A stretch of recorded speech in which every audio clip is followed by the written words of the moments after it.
जय हिंद दोस्तों। आज 19 मई 2022 है। दैनिक जागरण के राष्ट्रीय संस्करण का ब्रीफ न्यूज़ एनालिसिस करेंगे। कंप्लीट न्यूज़ एनालिसिस आज भी मैं नहीं कर पाऊँगा, मैं इसके लिए माफ़ी चाहता हूँ, लेकिन आज भी मेरे पास समय की कमी है। तो ब्रीफ न्यूज़ एनालिसिस करेंगे कि कौन सा न्यूज़ इंपॉर्टेंट है और उसका क्या पर्सपेक्टिव इंपॉर्टेंट है, क्या पार्ट इंपॉर्टेंट है। फर्स्ट पेज पे अगर आप देखेंगे तो ये न्यूज़ काफ़ी इंपॉर्टेंट है। राजीव गांधी की हत्या के दोषी पेरारीवलन की रिहाई। अब देखिए, नाम इंपॉर्टेंट नहीं है, लेकिन यहाँ पे माननीय सर्वोच्च न्यायालय का जो वर्डिक्ट है वो इम्पॉर्टेंट है। यहाँ पे माननीय सर्वोच्च न्यायालय ने दो बातें कही है।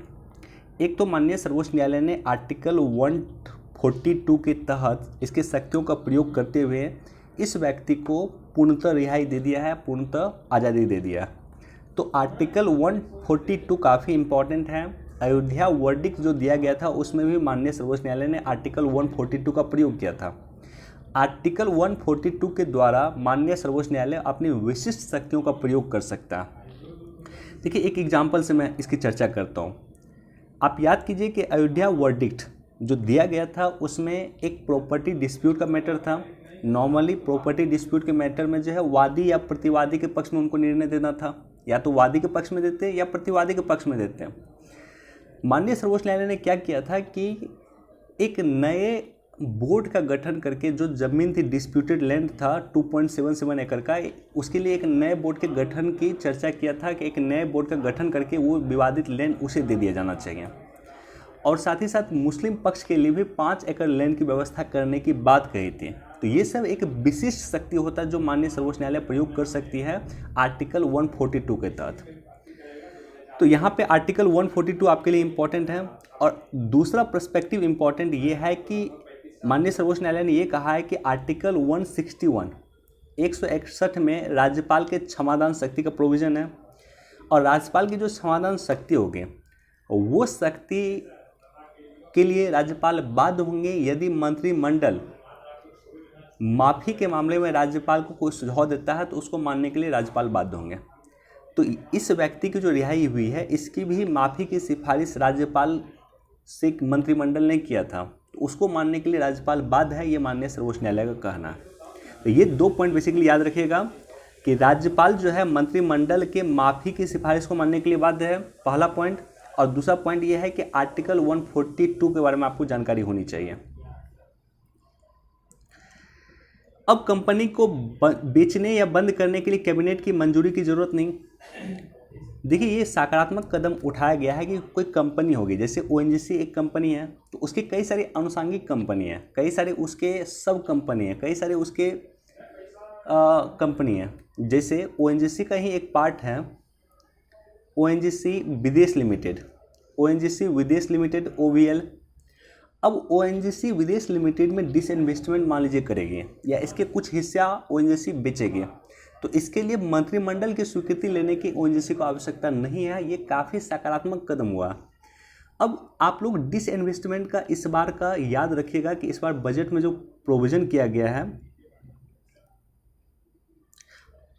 बजट 2022-23 में जो प्रोविज़न किया गया है कि डिसइन्वेस्टमेंट हमें करना है, वो करना 65,000 करोड़ रुपए का। तो 65,000 के विनिवेश का टारगेट रखा गया है 2022-23 में विनिवेश का। अदालत में सौंपी गई सर्वे की पहली रिपोर्ट दीवार तोड़ने पे सुनवाई आज। देखिए, इम्पॉर्टेंट यहाँ पे क्या है, इम्पॉर्टेंट ये है ज्ञानवापी परिसर लगातार चर्चा में है। और यहाँ पे इम्पॉर्टेंट आपके लिए एक अधिनियम है जिसे बोला जाता है प्लेस ऑफ वर्शिप एक्ट 1991, उपासना स्थल विशेष उपबंध अधिनियम 1991। तो ये जो अधिनियम आया था, इस अधिनियम में दो इम्पॉर्टेंट पॉइंट को याद रखिएगा। 1991 में ये अधिनियम आया था। इस अधिनियम की धारा 3 में कहा गया है कि एक अलग संप्रदाय या एक धार्मिक संप्रदाय अलग वर्ग के पूजा स्थल को परिवर्तित या प्रतिबंधित नहीं कर सकता। इसका मतलब ये हुआ कि मान लीजिए एक व्यक्ति हिंदू है और एक जो है मान लीजिए सिख का कोई पूजा स्थल है, तो कोई भी हिंदू व्यक्ति सिख के उस पूजा स्थल को कन्वर्ट करके मंदिर में नहीं बदल सकता। तो एक मान लीजिए हिंदू व्यक्ति सिख का गुरुद्वारा है, उसको वो मंदिर में कन्वर्ट नहीं कर सकता, सिंपल। तो ये चीज़ें इसके एक भाग में कहा गया है। इसके दूसरे पॉइंट में ये कहा गया है कि 1947 से पहले 1947 से पहले 15 अगस्त 1947 से पहले जिस दिन हमारे देश आज़ाद हुआ था, ठीक है वो,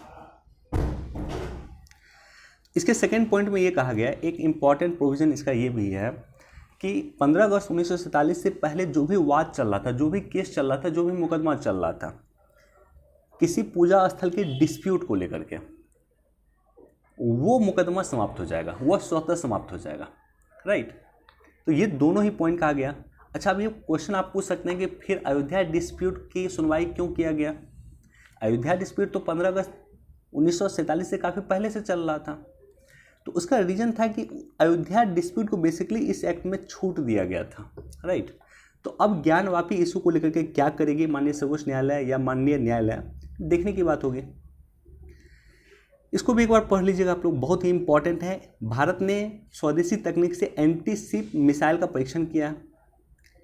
अनिल बैजल ने दिल्ली के उपराज्यपाल का पद छोड़ा, याद रखिएगा। और इमरजेंसी चिकित्सा को जीवन दान ताकि बच सके जान। जैसे रोड हादसे में मृत्यु होती है, जैसे हार्ट अटैक से मृत्यु होती है, तो ऐसे कंडीशन में जीवन दान देने का प्रयास किया जाएगा ताकि लोगों को अधिक से अधिक बचा लिया जाए।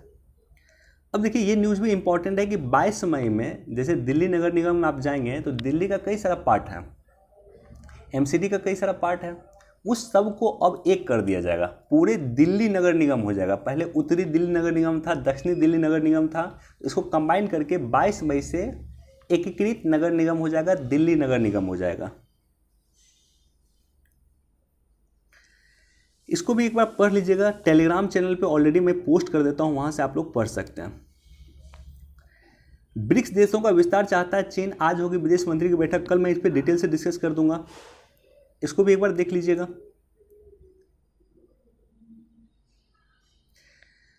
वैश्विक चुनौतियों से निपटने में सक्षम है देश, हमारे देश के चीफ इकोनॉमिक एडवाइजर नागेश्वरन जी का ये स्टेटमेंट है।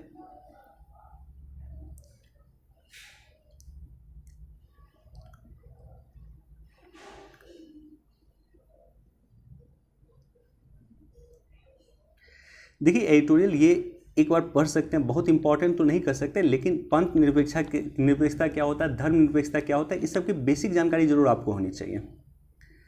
नेपाल को लेकर के ऑलरेडी हमने डिस्कस किया है, 2-3 दिन पहले नेपाल के बारे में हमने डिटेल से डिस्कस किया है, तो आज मैं इस पर चर्चा नहीं करूंगा, लेकिन पढ़ लीजिएगा आप लोग। दोस्तों, ये टॉपिक काफ़ी इंपॉर्टेंट है। वैवाहिक संस्था के भीतर उठते सवाल, आखिर वैवाहिक बलात्कार को किस रूप में लिया जाना चाहिए, ये इंपॉर्टेंट है। ये आईपीसी की धारा 375 में इसका प्रोविज़न किया है, इसको आप लोग पढ़ लीजिएगा। ये इंपॉर्टेंट टॉपिक है, अगर समय मिलेगा तो कल मैं इस पर चर्चा कर दूंगा, लेकिन ये काफ़ी इंपॉर्टेंट टॉपिक है।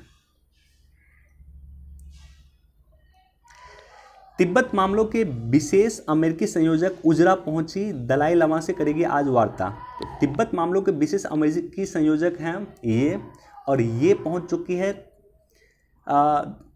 भारत के हिमाचल प्रदेश में पहुंच चुकी है, और वहाँ पे आज ये दलाई लामा से मुलाकात करेंगे। और साथ ही साथ इस शख्स को याद रखिएगा, ये जो तिब्बत की निर्वासित सरकार भारत में रहती है, उनके प्रधानमंत्री है, इसका नाम है पेम्पा सेरिंग।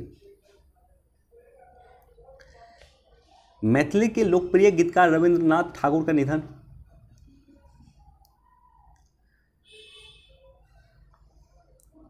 एक बार इसको भी देख लीजिएगा।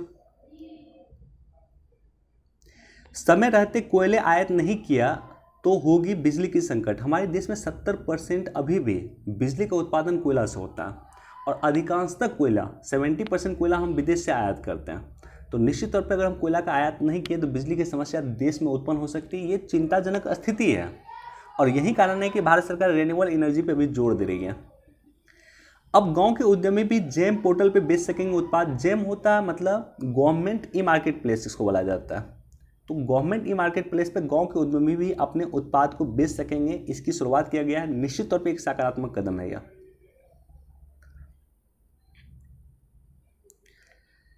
एक बार इस दोनों को भी एक बार पढ़ लीजिएगा।